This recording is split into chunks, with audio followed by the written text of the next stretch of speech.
Hello there, and welcome to our Shield of the Sun video. Now in this video for the Dark Kingdom, what I'd like to do is discuss more about that in this particular part for our video. So I would like for you to join me in Revelation chapter 2. So one of the things about the future society is that it's, littered with coexistence. So to understand it, first let's read in chapter 2, verse 2. I know thy works and thy labor and thy patience, and how thou canst not bear them which are evil. And thou hast tried them which say they are apostles and are not, and hast found them liars. So who are these lying apostles, that people in the future generation have to be weary of from listening to, involving their soul? Well, in verse 6 we read, But this thou hast, that thou hatest the deeds of the Necocolitanes, which I also hate. So the Necocolitanes in this understanding actually refers to a group of Nephilim, who actually another cult within the Fool Society called them the Vril Gods. Thus they were basically the children of Nike, the children of a fallen angel. And these children of the fallen angels in the future come out from their habitat and they become mentors to humanity. In fact, they're sprouting all manner of vicious beliefs that sound pleasant and stable. And they find themselves becoming mentors over humanity due to humanity being foolish enough to listen to their advice. And hence, that's what you're reading about. You're reading about a group of persons, and then suddenly there was a group of Christians who were living in that world in the future, growing within the wheats and tares of that society, and were working with these individuals until they came to realize they were suffering greatly because of these individuals. These Nephilim were working them to death, feeding them doctrine and making it sound like the truth when it wasn't. And they end up in this fight against them. And thus that is what they're being warned of, to basically not listen to them and stand up for themselves against the Necocolitanes, who are this Nephilim race who wants to mentor humanity. Like, you got mentors, you got God, you got family structure, but they want to come and be your new family and then tell you how you're a bunch of star food and they created you for the purposes of war and labor and go and, pluck my harvest. And you can only listen to that so much. Our next factor of it is this thing noted as Synagogue of Satan. So then we read further on in verse 9, I know thy works and tribulation and poverty, but thou art rich. And I know the blasphemy of them which say they are Jews and are not, but are the synagogue of Satan. Now listen to this carefully. Fear none of those things which thou shalt suffer. Behold, the devil shall cast some of you into prison. So to understand it, the synagogue of Satan, the devil is a host. So that's to say you had individuals posing as human, creating this doctrine, these Nephilim humanoid things, talking about how they're the true Jews, they're true human, they're true purity, they're pure children of God, and, selling you an alien space age doctrine. And while they're doing that, they're persecuting human beings and particularly children. They're children of God, to say, meaning everybody, but particularly with the children of God, they tend to go out of their way to do stuff to them. Behold, the devil shall cast some of you into prison. So this is inhuman races with control of governments, enabling the ability to lock people up. That ye may be tried, and you shall have tribulation 10 days. And they're locking them up for 10 days. Be thou faithful unto death. So they want to execute you after 10 days, and shall give thee a crown of life. So these are devils living in our society with control over governments and providences, telling humans to kill other humans, and specifically you humans kill these Christians. And this is what we got going. And of course, they're being killed on false accusations. There's making stuff. Oh, these people are dangerous. Just kill them. This is where they just believe in God. That's what makes them dangerous. Kill them. And thus that's what's going on there. Another one is noted as the Doctrine of Balam. So when we move down into verse 14, this is what we read. But I have a few things against thee, because thou hast there them that hold the doctrine of Balaam, who taught Balak to cast a stumbling block before the children of Israel, to eat things sacrificed unto idols, and to commit fornication. So hast thou also them that hold the doctrine of the Necocolitanes, which thing I hate. So these same Nephilim beings start to teach humanity about incantations and magic and sorcery. So what starts to happen is that these Necocolitanes, they come with spirits under their liege, and they start to possess humans. And as they're possessing humans or teaching humans formulas and spells how to communicate with other spirits, as this is a good thing. And then to understand, and it's not, but that's what they tell them. And so in the very, very far future, to understand, since you have coexistence, you have all these Nephilim and demons running in our society. So they all got names, and they have to have proper pronunciation of the vibrational tones of their names. So hence Doctrine of Balaam. It was all about channeling and communicating and conjuring spirits for gains, for wealth, for power, for whatever false type of power it is. Really manipulation, make you feel strong when you're stupid, make you feel happy when you're miserable, and all kinds of stuff. But to understand it, what happens is the future has a vast knowledge of sorcery and black magic. Hence, incantations are known. People summon demons as neighbors into our realm. That's what you have.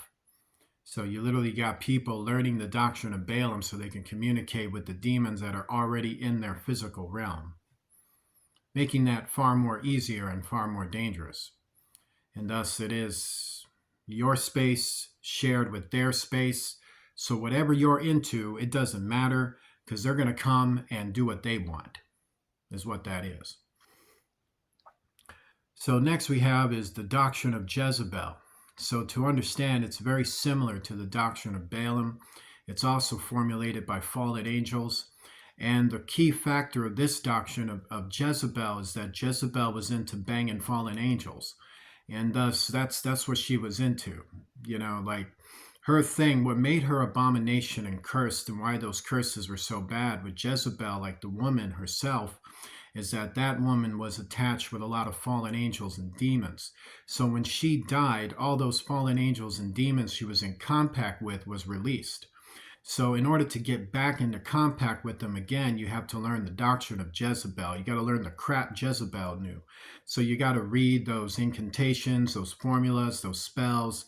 And then what happens is that these fallen angels manifest, and they want to have sex with human beings.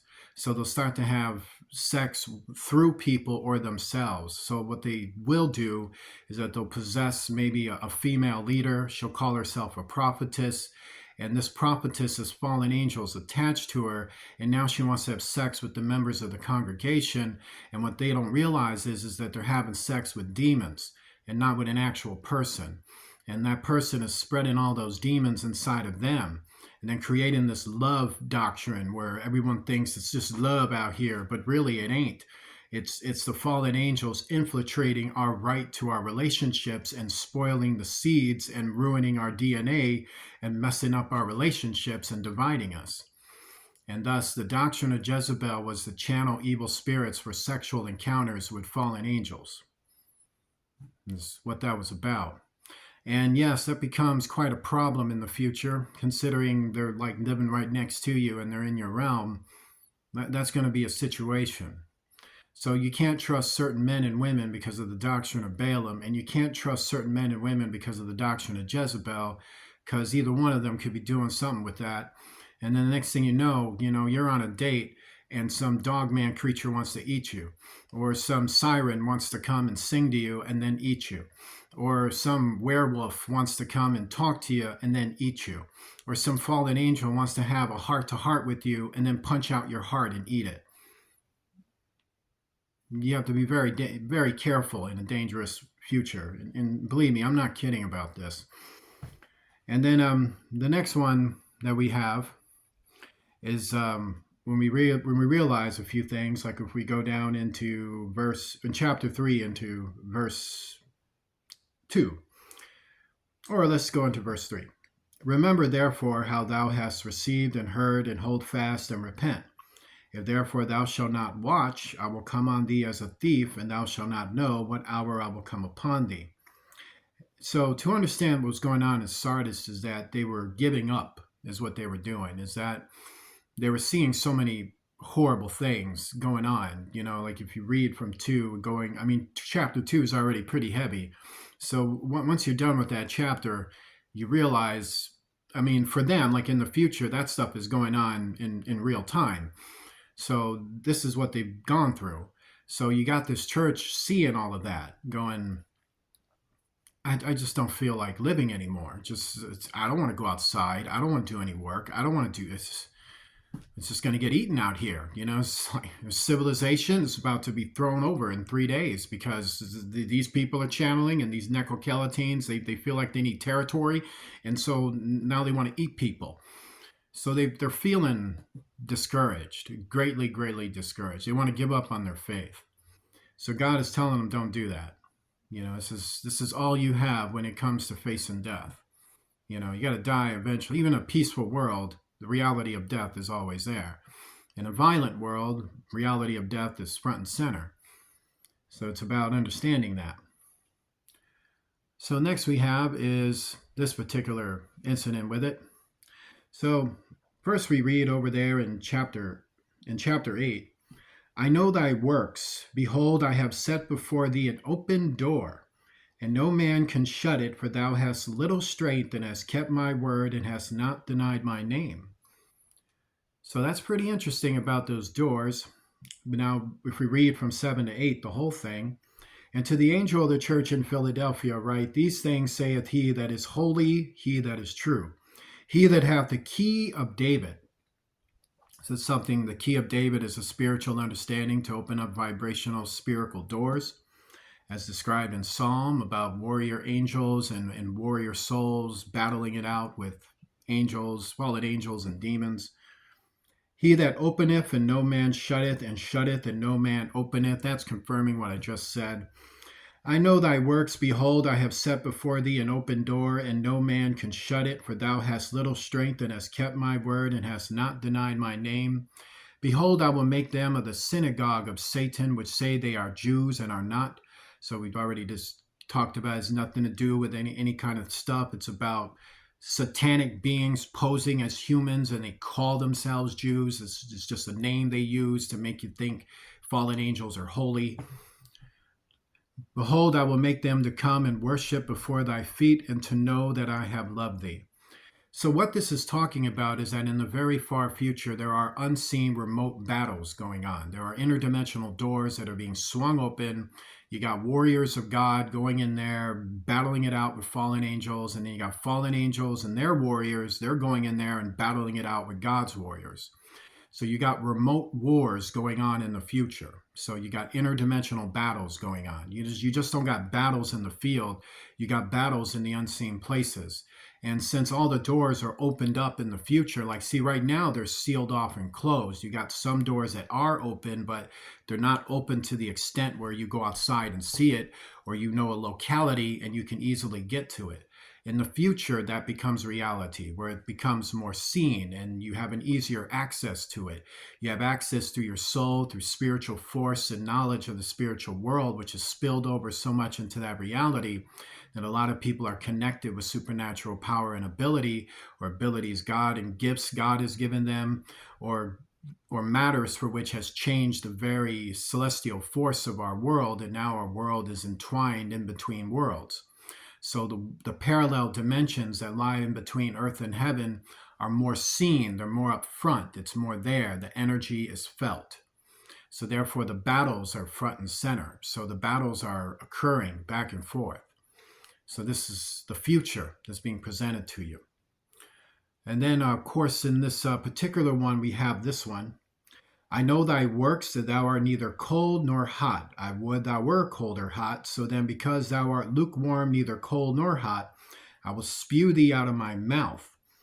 So to understand it is that you're dealing with a society that's been augmented. You got human beings that are already receiving semblances of the mark of the beast, and they're being cybernized, technolized, and They're being altered and changed from birth, So you got people that feel that they're very superioric due to the type of powers and things that they got running inside of them. So they feel like they don't need God.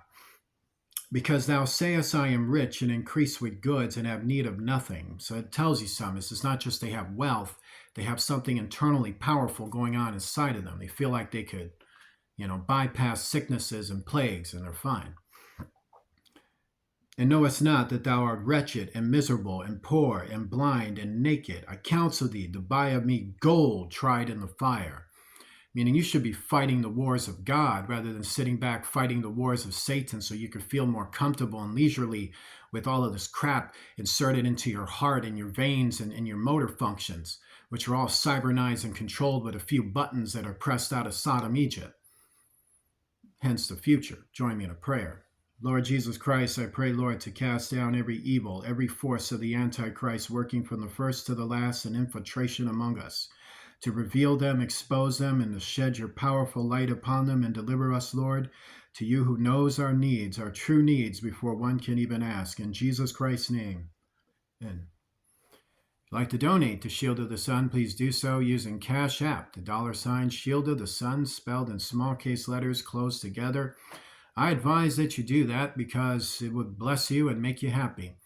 And thus, God bless you. I'll see you soon.